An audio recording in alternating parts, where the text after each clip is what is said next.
گفتی بیا زندگی خیلی زیباست، دویدم، چشم فرستادی برام تا ببینم که دیدم. پرسیدم این آتش بازی تو آسمون معناش چیه؟ کنار این جوب روون معناش چیه؟ این همه راز، این همه رمز، این همه سر و اسرار معماست.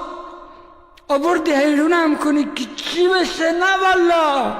ما تو پریشونم کنی که چی بشه؟ نه بالله. پریشون نبودم، من حیرونت نبودم. تازه داشتم میفهمیدم که فهم من چقدر کمه. اتم تو دنیای خودش حریف 100 تا رستمه. گفتی ببند چشمات تو وقت رفتنه.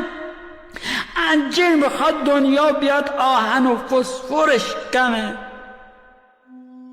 تازه داشتم میفهمیدم که فهم من چقدر کمه. اتم تو دنیای خودش حریف 100 تا رستمه. گفتی ببند چشماتو وقت رفتنه. انجیر میخواد دنیا بیاد آهن و فسفرش کمه.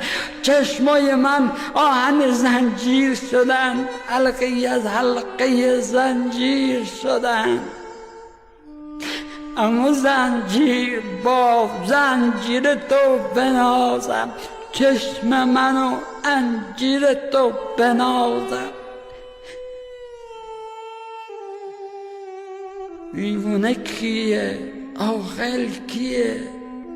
جونور کامل کیه؟